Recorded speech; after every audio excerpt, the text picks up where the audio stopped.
Yeah, so I am Sarah Umbarger-Wells. I have been with the Center for First Generation Student Success as the Associate Director for First Scholars Initiatives, which is a huge title.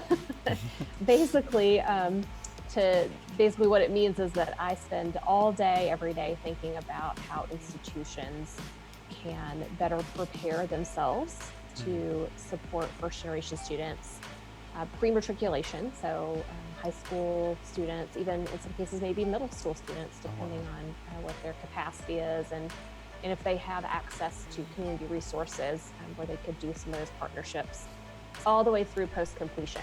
And then also institutions who have graduate or professional studies where they can consider how they might support first generation students. And I'll go off on a little tangent here to explain why that's also important. Oftentimes we think about first generation students in the context of undergraduate studies primarily. But if you think about first generation status, there are even more students who have not engaged, whose parents have not engaged in post-baccalaureate studies. So we're talking about a much larger first generation population there. And we do know that, graduate school, professional school is vastly different in many ways from the undergraduate experience. And so that's a whole segment of the population that oftentimes gets overlooked. So one thing that the demographics would speak to is that our population of potential first generation college students, so all of those students who might be considering getting a bachelor's degree or an associate's degree, are growing. Those populations are growing. And so when we look at the demographics across the US, that is a population that we know is going to continue to grow for lots of different reasons. And there are some things, that we can't even predict because the world is such an odd place right now, right? Yes, ma'am. Who thought we'd be living this life right now a year ago? None of us. So but we do know that if we look at demographics, that the potential first generation student populations will continue to grow. So having said that, it's very important that if institutions want to continue being viable, if they want to continue with their mission, particularly those land-grant institutions, minority serving institutions, they have to think very critically about the way that they're communicating with students and their family systems prior to even having those students even visit. Right. So if you want to be the institution that a student or family system considers as appropriate for their first generation student, or for that first generation student to consider themselves, then you have to start communicating before they ever visit. As soon as they look at your webpage or look at a piece of literature or look at something that's out on YouTube or any other kind of social media. So it's really, really important. But we find that it's oftentimes also overlooked. What does the Center for First Generation Student of Success ultimately seek to achieve for first-gen students across the nation? You've probably looked at our website, and so we have several different strategic priorities that are very important to us. But just to kind of simplify that and put it in what I would call as conversational language, our whole premise is that we provide institutions, individuals, entities with the ability to access information that they need so that they can support first-gen students. I think more recently we're also supporting them as they attempt to continue or attempt to begin or attempt to scale the support of first-generation students prior to and through their college experience. And so I think all of the things that we say are really important at the center that we do with the purpose of supporting folks and institutions who are already thinking about this, and then providing knowledge creation to those who haven't begun thinking about this, to encourage them to consider it. And then also, something that we do, and I don't think we reflect it really well on our website necessarily, or in maybe some of our literature that we put out, is that we do things like this. So like Me meeting with you today is something that we all do at the center. Mm. Meet with students, support students in terms of, you know, helping you with whatever you have going on. Right. I've talked to lots of students about assignments that they have, or something that they're writing, or they're curious about. We've had a couple students that last year were interested in student affairs as a career, and they were first-year students, and they just didn't really know how to proceed with that career path. And so just having a chat with them around, this is what I found helpful, or this is something you might consider. So those are kind of the things that we do also on the side that we don't really, I guess, advertise on the Mm-hmm. website. Anywhere we can provide support. The folks at the center, for the most part, we all are first generation students. Mm-hmm. Many of us continue as we're going through graduate school to be first generation students. And so in many ways, that's something that as an identity that you can continue to hold. And I Yeah. think in a lot of ways that then dictates how we consider the work that we do. And then, it just makes you the kind of person that you are, understanding what it was like and what students are going through. And just, not forgetting that, not putting that to the side. And Right. so we all take that very seriously. And I think we kind of live out the mission, if that makes sense, Mm-hmm. based on our own lived experiences. So. With the coronavirus changing the way colleges are functioning currently, how can first gen students still maintain their motivation to complete college despite not having the same college experience as others might have had once?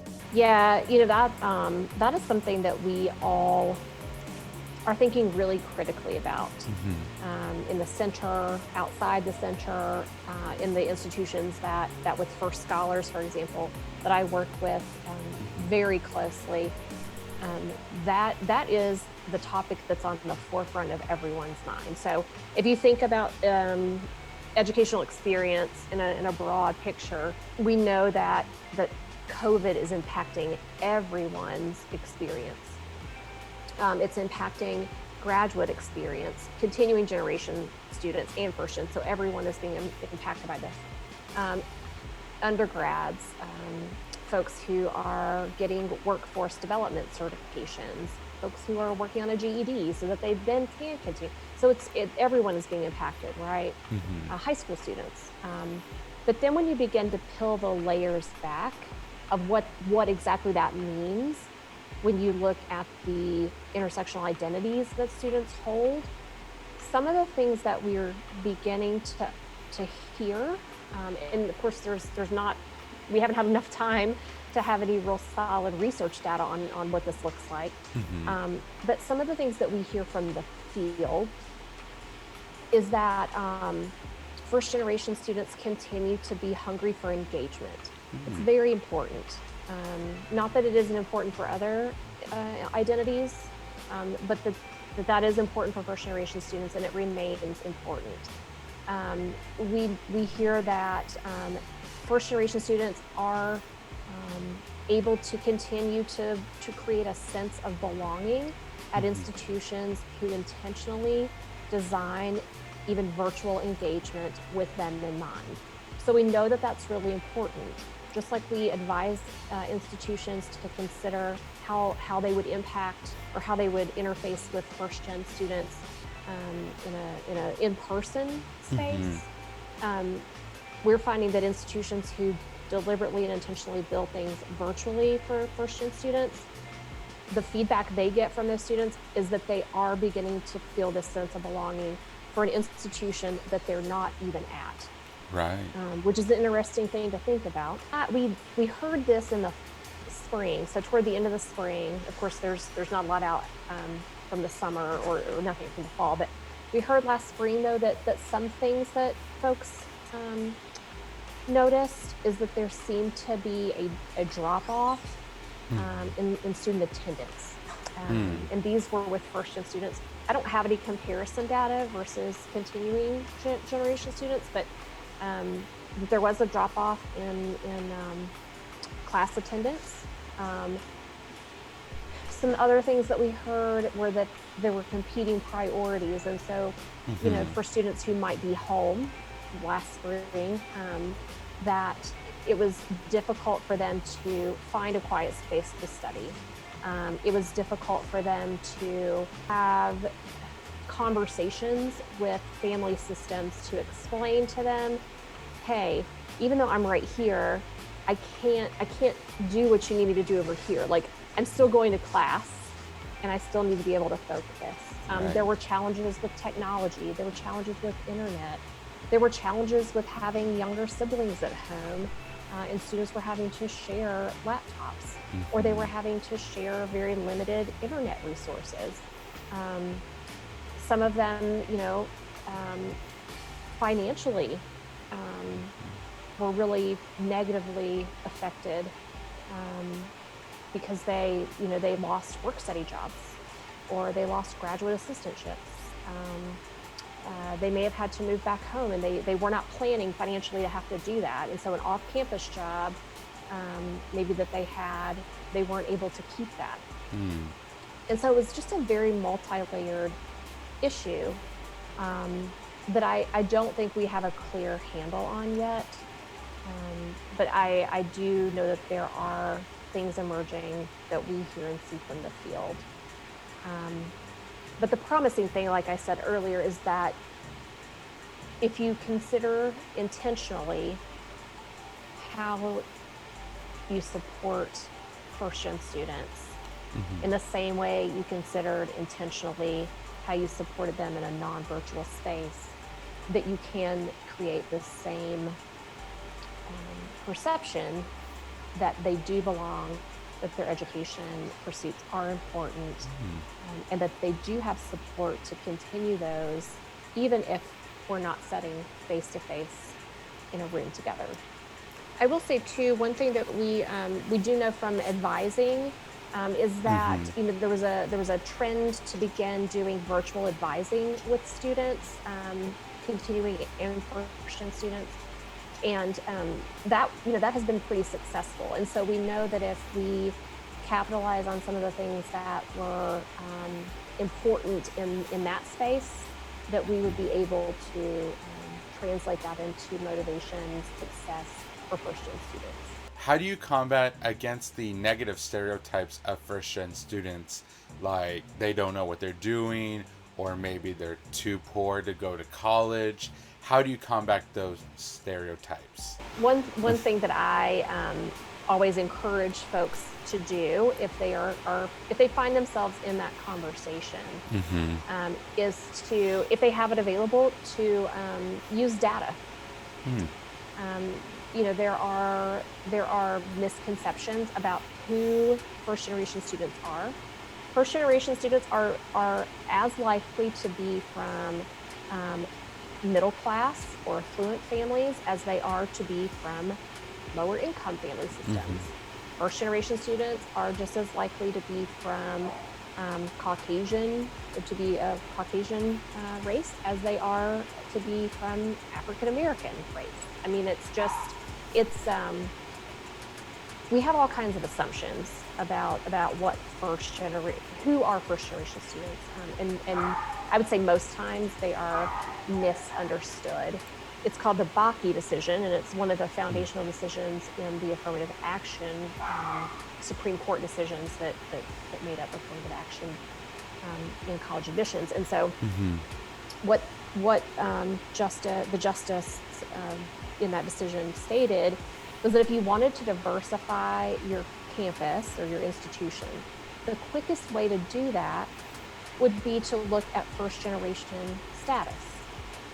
The reason he said that is because first generation students are comprised of folks from everywhere, from every background, from every family type, from every walk of life. I mean, it's just some of the most diverse students, in the United States are from or have first generation student identity. Yeah, and then when we look at graduate students, then then that's a whole other level of diversity there too. Something else I'll point out is that there's a whole body of literature that is called asset-based literature or asset-based lens. And so if you were to look at, and I'm not making a judgment here by any stretch of imagination, but if you were to look at early first-gen focused research, the onus was oftentimes on the student having a deficit. There was something about them that made their experience what it was. There was something they were missing. They didn't have something like cultural capital, social capital. Then there emerged some different literature, more asset-based or looking at it from an asset-based lens literature.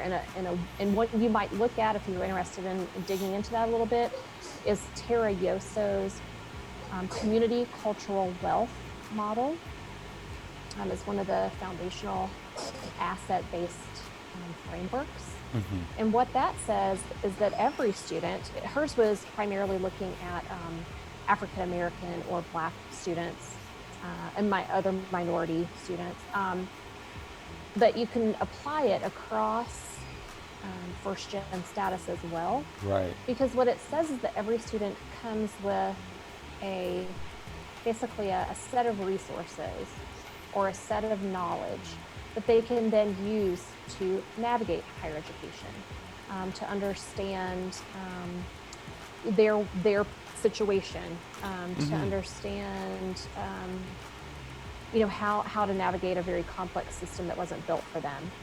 And so what ends up happening when you look at it from an asset base is we stop looking at the deficit of the student. What does the student not have? What did the student not bring? What's wrong with their family? What's wrong with bringing? What's wrong with their skin color? And we begin to see, when we're not doing that there are systemic problems in higher education. It's a system issue. It's not a person issue. We didn't build this. We didn't design higher education with you in mind. And so when you begin to switch it, then you can see where we can make changes, where we can make progress from a systemic level. Because honestly, who in the situation, who in the relationship has the power? The institution or the student? The institution usually has the power, right? And so if we start to look at where we can make changes that are going to benefit students with the power that we have as an institution, those changes then create more equitable access, equitable experience, and it really benefits all students in the long run. We have to continue to chip away. But I do believe we will do. I see more people on college campuses who are interested in doing that chipping away than not interested. And it takes all of us to be committed to that. What are some practices that all first-gen students can initiate to be successful in college? And these are not based in literature. This is just these are just things that I think are important. So let me just frame it that way. Much of it coming from my experience working with TRIO students, pre-college and college students that were involved in TRIO over about 22 years. And so here are some things that I think students can consider doing. I would say number one, be proud of who you are. That's the first and foremost,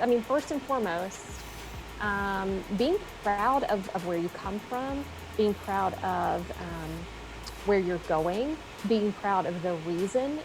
Not that you have to tell anybody, it can just be something that you believe and hold dear, but just being proud of who you are, and holding on to that, and embracing your first gen identity, if that's something that you choose to do.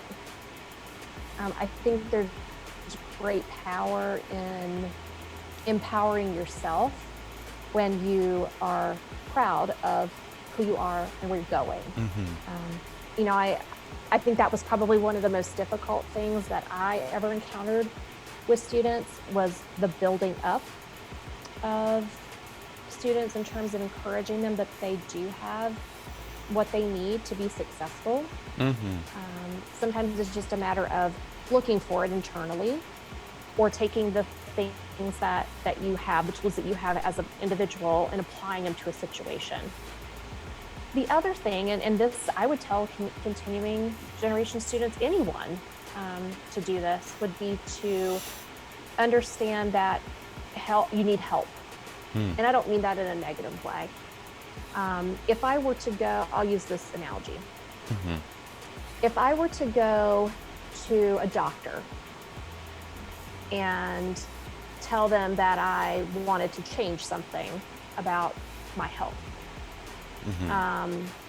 and I didn't utilize their advice, or I didn't follow up and go see someone else that they advised that I go see, if I didn't read literature that they wanted me to read, that they advised me to read, and if I didn't continue looking for answers, then it would have all been for nothing, right? Right. And so looking for assistance is something we all have to do in every facet of life. And then following through on the information that's provided to you. And that also means, though, checking it out. So maybe I go see a doctor about an issue and they give me some information. But it's okay to also then go and ask someone else the same questions. Right. And see, do you get a different answer? And just being persistent in that, and understanding that that's okay. If we're going to do that in one area of our life, why wouldn't we apply that same set of principles in another area of life? Right. And so I would encourage students to reach out, ask for help, and be persistent, and follow through. And that's for any student.